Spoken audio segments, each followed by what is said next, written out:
you may decide to buy the $25,000 fish. Oh my goodness. You are so big. This is such a cool fish. I've never seen it with this intense quality. In the pond, he just pops. He's just so much fun to look at. Probably estimated around 6,000 US dollars. The only one not for sale. She just deserves a nice home.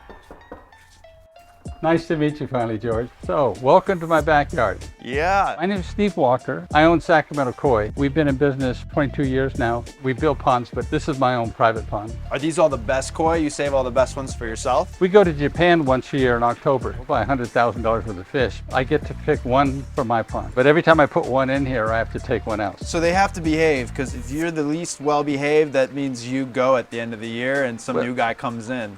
Unfortunately, it's kind of vain. It's not about how polite they are. It's all about how they look. Oh my gosh. How many total fish are in here? Was it 14? 14, and these are all Japanese koi fish. Oh yeah, and they're all from Japan. Charlotte here, this Ginrin Chagoi. Oh my goodness. You are so big. She's the only, you can pet her there, but she's the only one that's not for sale. Only fish Sacramento Koi owns is not for sale. Got it. Because she's about 8 years old, and you can pick her up and you can hold her, you can pour food in her mouth that doesn't even get wet. All right, so we're gonna feed Charlotte. This might be the friendliest koi in the world. Wow. Hi, Bubba. She's definitely got the personality. How big is this pond? How many gallons? Oh, this is 9,000 gallons. 9,000 gallons. Yeah. It's 5.5 feet deep, got 2 bottom drains in it. Wow. And it's also got 5 lights in it. At night, it's just a whole different look with these underwater lights. It's beautiful. What I love about this pond is it's so easy to take care of. Once a week, about 6 or 7 minutes, and that's it. And it's underneath all these oak trees and all these leaves, but it's got 5 jets in it so that you can throw a handful of leaves in this pond and within 2 minutes, they'll all be in the skimmer. Because the jets, there's 5 of them, they just gently push everything and it goes in the skimmer. You have a really good variety of koi in here. You have obviously the iconic huge chagoi. Yeah. This is a koaku. Tell us about some of the different kinds that are in here. I like the color balance. The showas are my favorite fish. The showa is beautiful. Where is he? Yes, Yeah. this one. There's so many different colors. To the average person, can you explain what makes the difference between a high-end koi and an average koi? Great question. In the United States, typical koi farm, they'll breed a koi, they may keep 60% of the fry. In Japan, they'll keep about 3%. A fish with beautiful color is important, but also having a fish that will keep that color for 7, 8, 9, 10 years is really important. With domestic koi in this country, they just don't seem to take the same effort. If they can sell something you like, it's out the door, that's good, everybody's happy. The Japanese, they select them first for durability, that the color will stay a long time. But the second thing that makes them important is conformation. It's the shape of the fish, that nice full body. And unfortunately, only the females get that full body. Just like Charlotte, if you see her over here. The males tend to be thin. In a judging contest, if the conformation's not there, it's 50% of the fish. You can't get to first base. And then you start looking at the quality of the fish. The color is, the orange is real orange. It's not spotty, it's not broken up. They call it the kiwa. That is the separation between the color. If it's real sharp, the sharper it is, the better the quality. Well, the pattern's important, but ironically enough, that's the finishing touch. The pattern just makes it fun. A lot of people will take domestic koi, put them in their pond, and they love them, and rightly so, and I'm happy for them. I mean, they just say, look at old Lefty here, I just love him. You know, he's missing a fin, but isn't he beautiful? And I think that's wonderful. This gray one right here, very unusual. Very unusual. I have no idea what that is. I had a lady in Southern California, loved them for years, and finally she said, I gotta move, I can't do this anymore. And then that was her one, that's her favorite fish. And she had tears in her eyes when I was netting these fish out. And I said, let me buy them from you. And she says, no, I don't want you to buy, I just want you to find a good home. So I said, I promise you, she will be in my pond as long as she lives. But she's really cool looking. She's real unusual, yeah. But that very cool. That is a domestic koi that was probably born in this country and just very unusual, but she just deserves a nice home. She's representing America in your pond of Japanese koi. Yeah, you think of it that way. That's the cool. one American, the rest are all Japanese. What's the most expensive fish in this pond? One of the larger fish might be 5,000 or 6,000. It's just a matter of what somebody's willing to pay for them. There's not a list price on koi. But you know, the difference between a a $5,000 fish and a $25,000 fish, it's maybe 10%. When you get up to $5,000, that's a really nice fish. When you get up to $25,000, if you want a show koi, you may decide to buy the $25,000 fish. But most of our customers are not showing the fish. They just want something really beautiful. And so when you spend more than $5,000, $6,000 for koi, you're paying a lot for just a little bit of difference. But on the other hand, I mean, when you see it, you go, oh, wow. The educated eye, you go, oh, that's amazing. That is amazing, no doubt about it. So you can see the difference. One of the best answers I think I've ever received. Yeah. There's the show. That showa is so beautiful. I love the Doitsu showas like that. You know what might be fun? Why don't we net that up and put it in a bowl? I'd say this is probably the most expensive. I think it'd be fun to see it. Here. Absolutely. I'm going to go ahead and put some water in here. We're going to net it up, and then you can view the fish. All right. We're going to have you on film forever. So How to net a koi. So this is a special net that's got an open end, so that when you net it like this, let out some of the water. And then just put them and let go. Got it.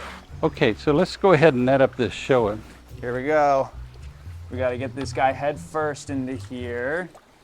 Okay. Let her out. All right. Okay, Doitsu showa, but just a beautiful example. All right, so we've pulled up the nicest fish in Steve's pond. This is a Doitsu showa. Doitsu refers to that it has no scales, so its body looks smooth.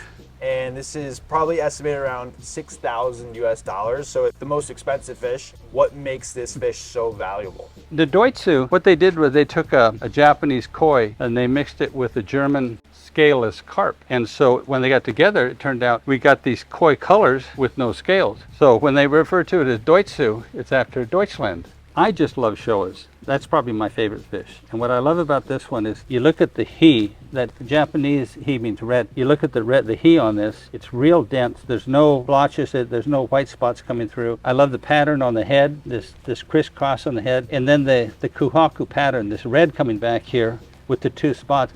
Even if you took the black off of this, it'd be a beautiful fish. I just love the fish, and having a thick tail is an indication that the fish is going to get really big. I love the balance between the black, the white, and the red. It's like very well balanced throughout the fish. Just all comes together, just a beautiful fish.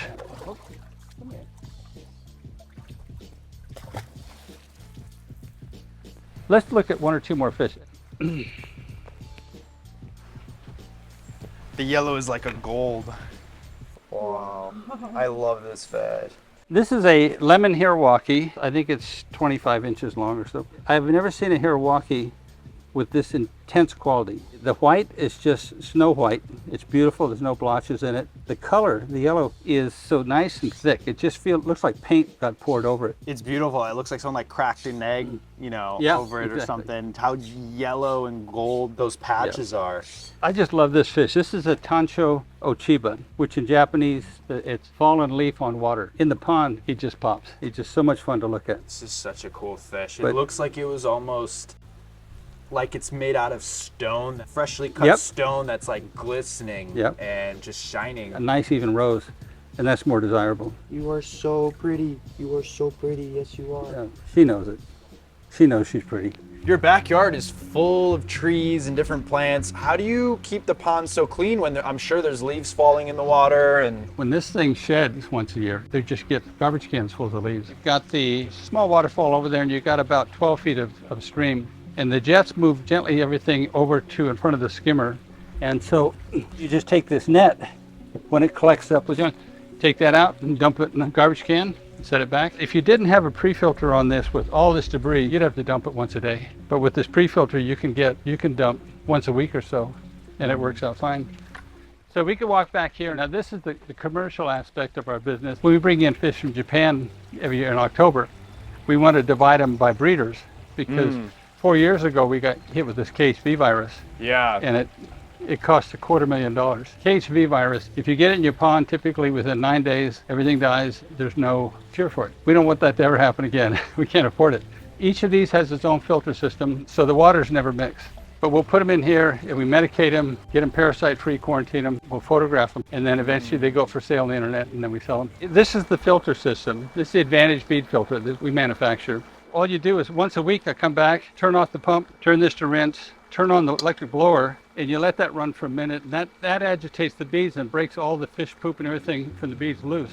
But the whole process, it's 3.5 minutes. Wow. And that's it as far as the filtration. This is like my dream. You guys put a hot tub right next to the koi pond. You can sit down here in a nice hot jacuzzi, but what's fun is you get to look right off into the pond. That's pretty dramatic. Yeah, it just adds another dimension to how you can enjoy the pond. You can eat dinner outside at the table, or you can really relax here. Yep. It's cool. It's multi-dimensional.